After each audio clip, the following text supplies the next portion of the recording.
आसमान में उड़ने का सुख कल्पना से परे है। हर कोई चाहता है कि पंख लग जाए और सैर कराए, आसमान की चंदा तारों को छुआए। लेकिन जिसके पंख नहीं होते, क्या उसे कोई ऐसा जूता मिल सकता है जो उसे उड़ाकर ऊपर आसमान तक पहुंचा दे? एक सांप ने भी यही सोचा। क्या पूरी हुई उसकी चाह?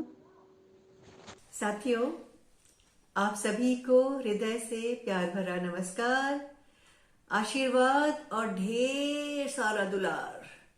आमने सामने में आपके आने का हृदय से आभार। आप हमेशा खुश रहें, आपका खुशियों से भरा रहे संसार, आपकी दुनिया हमेशा आबाद रहे और ये आबादी रहे सदैव बरकरार। और आमने सामने में आप हर बार आते हैं, जुड़ते हैं, मन से हमारी बातें सुनते हैं, उसका भी आपको हृदय से पुनः पुनः पुनः आभार। जी, कैसे हैं आप? सही है ना? मुझे आज एक बचपन की एक कहावत सी थी, वो याद आ गई। हमें कहा जाता था बचपन में कि बस पढ़ाई लिखाई करो और पढ़ोगे लिखोगे तो बनोगे नवाब, और खेलोगे कूदोगे तो बनोगे खराब। ये बात आज कितनी गलत साबित हुई है, ये सारी दुनिया जानती है। और हम जानते हैं कि खेलने कूदने से, अपने मन के काम करने से, अपने आप को जाहिर करने से, किसी भी तरीके से लिखकर, कविता बनाकर, चित्रकारी करके, मिट्टी का काम करके, खेल के, कूद के, हर तरह से आप अपने आप को जब साबित करते हैं, दिखाते हैं कि आप क्या कर सकते हैं, तो उससे आपका हुनर भी बढ़ता है और आपकी आपकी जो व्यक्तित्व है उस पर भी निखार आता है। तो आप उसके बाद कैसे बन जाते हैं? तो आप जब पढ़ेंगे लिखेंगे, बनेंगे नवाब, और खेलेंगे कूदेंगे तो होंगे हाजिर जवाब। और जब आप अच्छे अच्छे मन के काम करेंगे तो आप बिल्कुल बन जाएंगे नायाब। जी हाँ। तो ये नायाब बनने का तरीका जो है, खुशहाल बनने के तरीके की ही तरह है कि आप हमेशा अपने मन के काम करें, अच्छी बातें सोचे, अच्छी बातें सुने, पढ़े भी, लिखे भी, खेले भी, कूदे भी, और आप बन जाएंगे अपने आप में नायाब और खुशहाल। जी, तो आज मैं आपको खुशी पाने वाली एक कहानी सुनाने जा रही हूँ कि खुशी हमें कैसे कैसे मिल सकती है। अनेकों तरीकों से खुशियां मिल सकती हैं, और ये तरीका जो आज मुझे आपको सुनाना है, वो तरीका एक सांप ने भी मालूम किया था। आप सोचेंगे, सांप, उसने भला कौन सा तरीका मालूम किया होगा? लेकिन भाई, हमें जिंदगी में अगर चारों तरफ देखें, सुने, पढ़ें, बूझें, समझें, तो कहीं ना कहीं से कोई सीख मिल जाती है। तो इस कहानी में, इस कहानी का शीर्षक है चला ढूंढने जूते सांप। अब ये भी बात है कि सांप को जूते चाहिए थे, और जूता ढूंढने के लिए क्यों निकला, कैसे निकला, क्या हुआ। तो ये सारी कहानी सुनाती हूँ कि सांप तो भाई रेंगने वाला जंतु है, जो चलता है, फर्श पे चलता है, जमीन पे चलता है, मिट्टी पे चलता है, अपनी केंचुली के सहारे चलता है। केंचुली को सिकोड़ कर बढ़ाकर वो आगे बढ़ता है और बहुत तेज गति से चल लेता है। तो ऐसी तेज गति से चलने वाले सांप ने एक बार अपने आप को ही देखा ख्वाब। तो उस सांप का ख्वाब क्या था, सपना क्या था? वो चाहता था कि वो उड़े, आसमान तक जाए, बादलों को छू के आए, और इसमें उसे जितना मजा आएगा उसकी कल्पना करके वो अपने मन ही मन ये कोशिश करता था, काश मेरे पंख लग जाते, काश मैं चिड़ियों की तरह उड़ पाता, काश मैं दुनिया की सैर कर पाता। और सोचते सोचते सोचते सोचते सांप को एक बार एक बात मालूम पड़ी। कौन सी बात?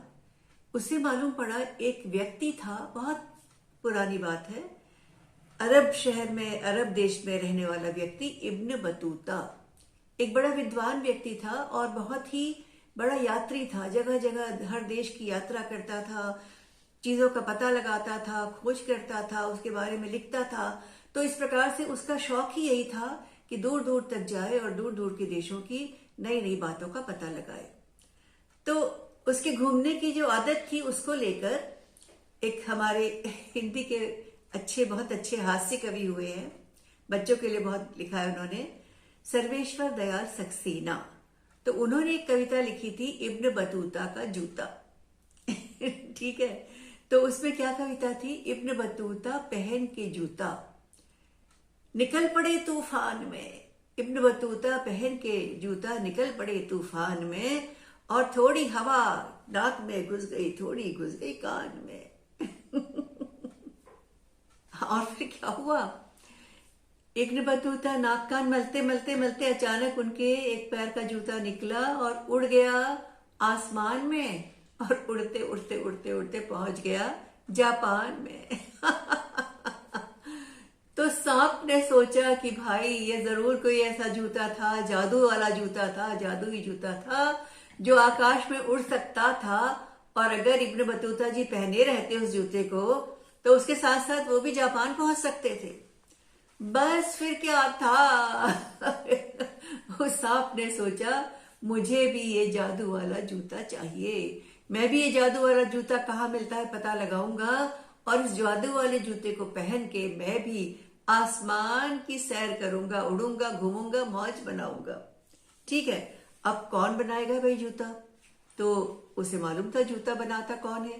कौन बनाता है? मोची बनाता है।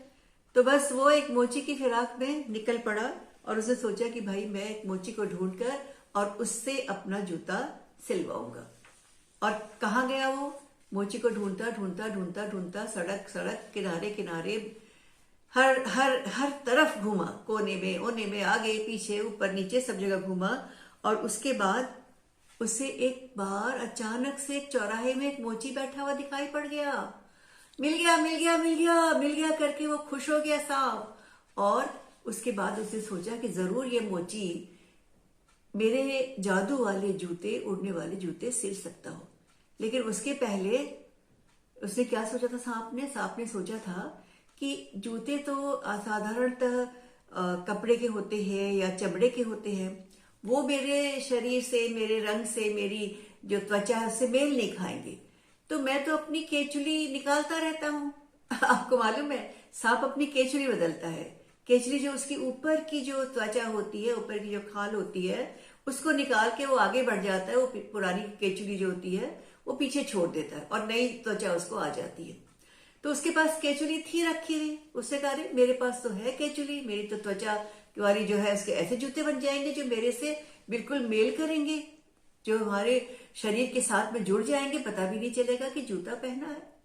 तो सांप अपने घर से ही अपनी केचुली लेके निकला था ताकि उसी से जूते बनवाए। और जैसे ही उसने मोची को देखा, वो खुशी से झूम उठा और मोची के पास जल्दी जल्दी जल्दी जल्दी रेंग कर पहुंच गया।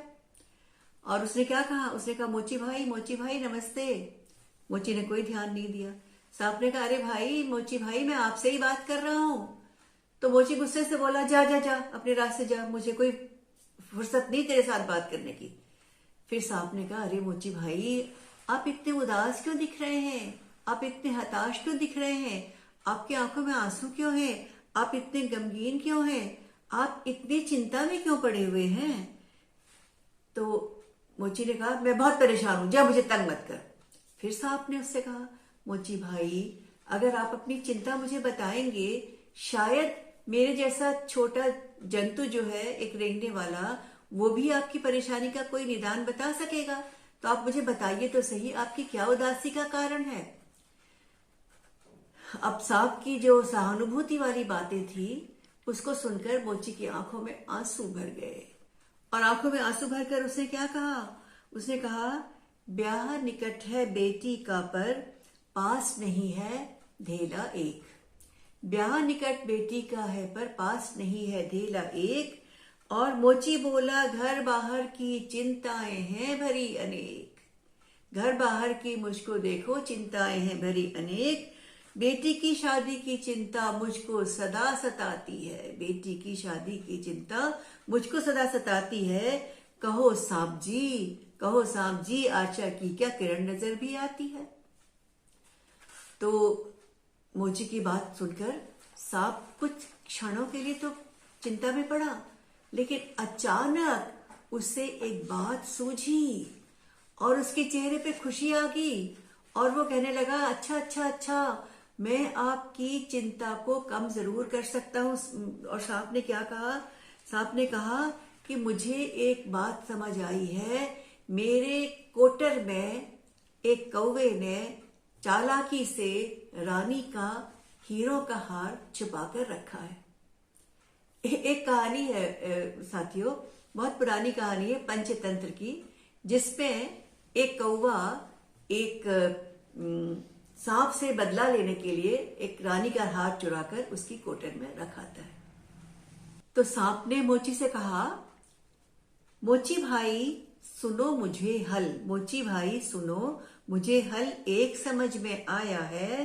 कौवे ने मेरी कोटर में रानी हार छिपाया है, और वो रानी हार इसकी ढूंढ मची है, पूरे राज्य में ढूंढ मची है। रानी रो रो के बेहाल हो गई है।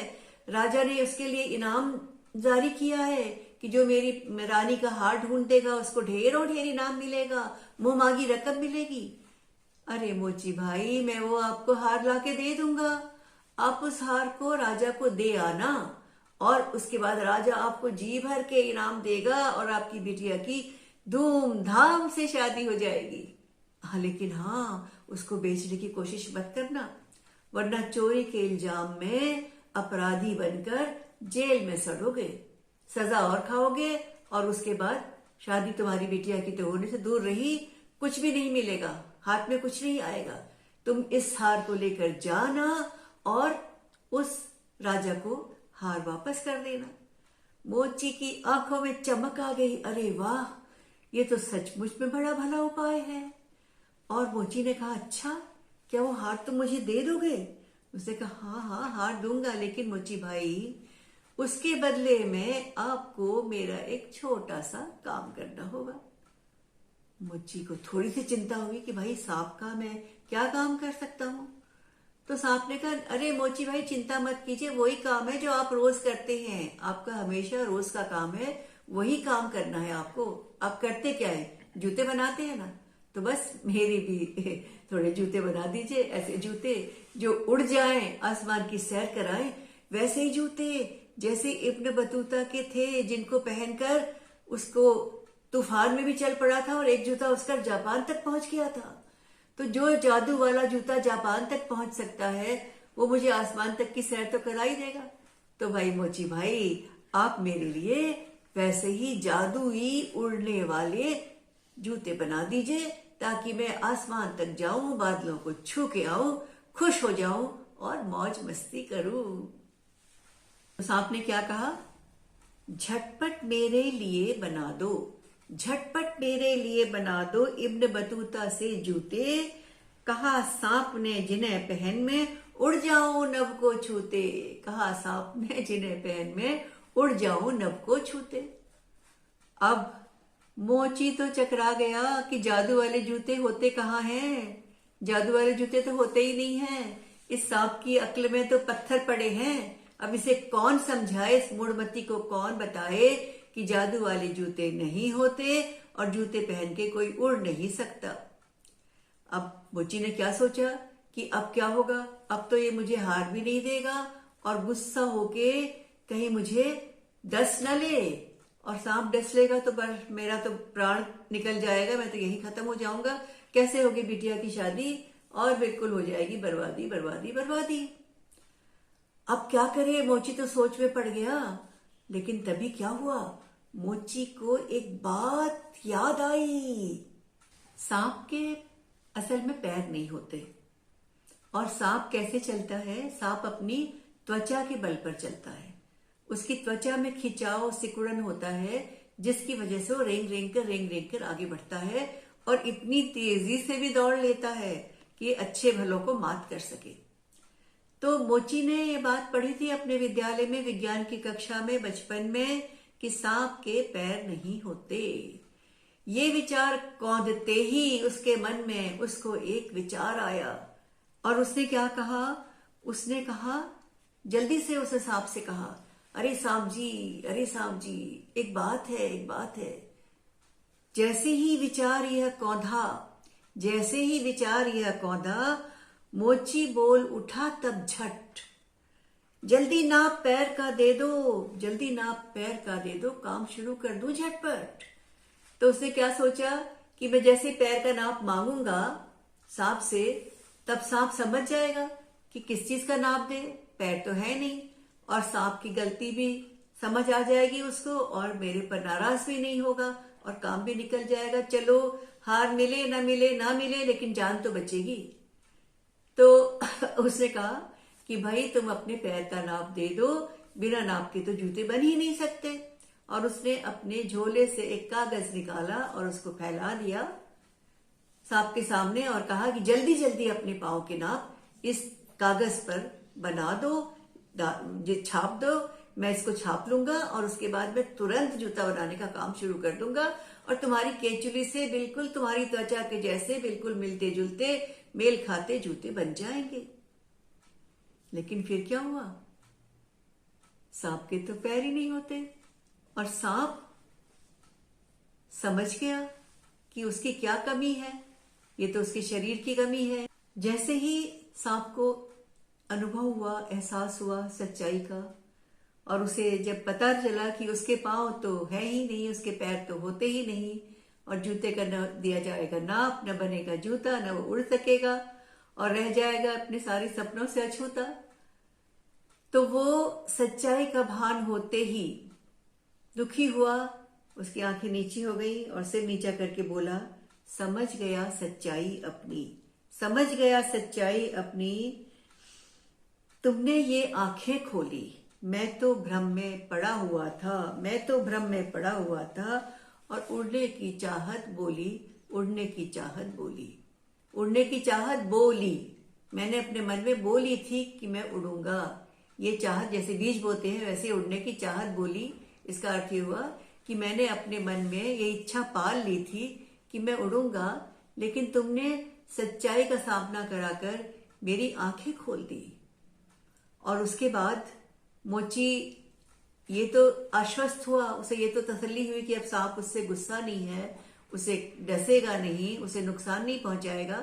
लेकिन साथ साथ उसके मन में दुश्चिंता थी, ये भी चिंता थी कि अब उसे हार नहीं मिलेगा, और अगर हार नहीं मिलेगा तो उसकी बेटी की शादी कैसे होगी, और अगर शादी नहीं होगी तो उसका दुख तो वहीं का वहीं धरा रह गया। लेकिन जब सांप ने मोची का उदास मुंह देखा, उसकी माथे पे चिंता की लकीरें देखी, तो सांप ने कहा, भैया मोची, आपने मेरी आंखें खोली हैं, आपने मेरी सच्चाई बताई है, आपने मेरी कमी से मुझे वाकिफ कराया है, आपने ये भान कराया है कि जो चीज मेरे शरीर में नहीं है उस चीज को मैं किस प्रकार से उस चीज को सोचकर, उसके लिए कल्पना करके, उसके जूते बनवा के उड़ान भर सकता हूं। तो जूते चाहे जादू के हों चाहे बिना जादू के हों, मैं तो जूते पहन ही नहीं सकता। लेकिन इस सच्चाई का आपने एहसास करा दिया ना, तो मैं आपको, आप ये मत सोचिए, चिंता मत कीजिए कि मैं आपको हार नहीं दूंगा, मैं आपको हार दूंगा। और ये कहकर सांप फटाफट फटाफट फटाफट रेंगता हुआ पहुंचा अपनी कोटक पर। और फिर क्या था, सांप ने तेजी से रेंगकर दौड़ लगाई, कहा अपने कोटर तक, और कोटर में जाकर उस नौलखे हार को लपेटकर फटाफट लेकर कहाँ आ गया, मोची के पास, वहां जहां मोची बैठा हुआ था उदास, और डूब गई थी उसके मन की आस।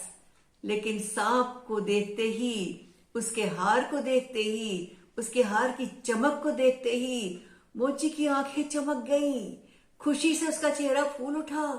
और सांप ने वो हार किसको दिया, मोची को दिया, और कहा, लो भाई, अब आप इस हार को लेकर राजमहल चले जाइए, आपको मुंह मांगी रकम मिलेगी और आपकी बिटिया की धूमधाम से शादी हो जाएगी। मोची ने वो हार उठाया और भागता भागता भागता पहुंच गया राजमहल। राजमहल जहां ढूंढ मची थी रानी के हार की, लोग यहां वहां ढूंढ रहे थे, सिपाही कहीं कहीं घूम रहे थे, जासूस ढूंढ रहे थे, लेकिन हार नहीं मिला, नहीं मिला सो नहीं मिला। और अचानक सबने देखा राजमहल में मोची हार को लिए हुए, रानी के नौलखा हार को लिए हुए, हीरो मोती से जड़े हार को लिए हुए उपस्थित था, पहुंच गया था। राजा की खुशी का ठिकाना न रहा।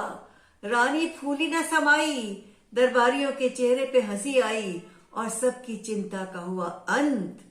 और राजा ने उस मोची को मोह मांगा इनाम दिया, खूब धन दिया, खूब रुपए पैसे दिए, हीरा जवाहरात दिए, क्योंकि उसकी चहेती, उसकी प्यारी, उसकी प्रिय रानी का सबसे कीमती, सबसे सुंदर हार वापस आ गया था। और इधर मोची खुश होकर वापस लौटा। उसने धूमधाम से अपनी बिटिया की शादी की। सब खुश थे, मोची खुश था, बिटिया खुश थी, घराती खुश थे, बाराती खुश थे, देखने वाले खुश थे। सबने कहा वाह, शादी हो तो ऐसी। और सबको खुश देखकर, सबकी इतनी अधिक जो थी चाहत पूरी होने की जो खुशियां थी, उसको देखकर सांप को कैसा अनुभव हुआ? सांप को इतनी खुशी हुई, इतनी खुशी हुई, इतनी खुशी हुई, उसे लगा मानो वो सच में आसमान में उड़ रहा है, खुशी से फूला नहीं समा रहा है। तो साथियों, आप सोच रहे होंगे कि क्या सांप सच में उड़ पाया था? अरे भाई, उड़ने का अनुभव कर पाया था। उसने जब देखा कि दूसरे इतने खुश हैं उसके काम से, उसकी सहायता से, उसकी मदद से, पूरा का पूरा गांव खुश था, परिवार खुश था, बाराती खुश थे, घराती खुश थे, दूल्हा दुल्हन खुश थे, मोची खुश था, इतने लोगों को खुशी दे दी सांप ने। तो उसे मिल गया एक नया मंत्र कि दूसरों को खुशी देने से जो खुशी अपने को मिलती है उसका बखान नहीं किया जा सकता।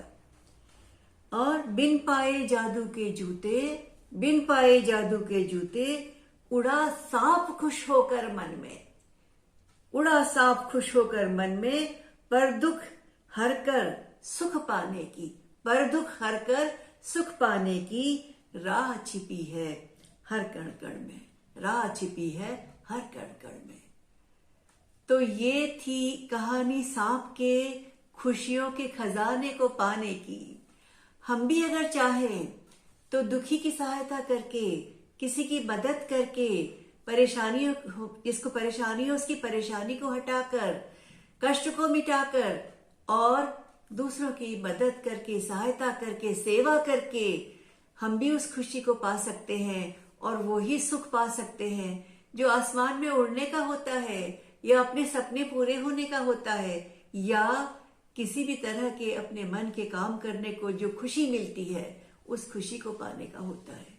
तो ये खुशी, अंतहीन खुशी सांप को मिली उस मोची की मदद करके, उसकी सहायता करके। हम भी चाहें तो इस मंत्र को याद करें कि हम भी अगर खुश होना चाहते हैं तो हम दूसरों को सुख दें, दूसरों को खुशी दें, दूसरों की परेशानी का हल करें, और दूसरे की परेशानी का हल हमें जो सुख देगा वो उड़ने के सुख के समान अंतहीन होगा। जी, तो इसी बात के साथ, इसी मूल मंत्र के साथ विदा लेते हैं। नमस्कार।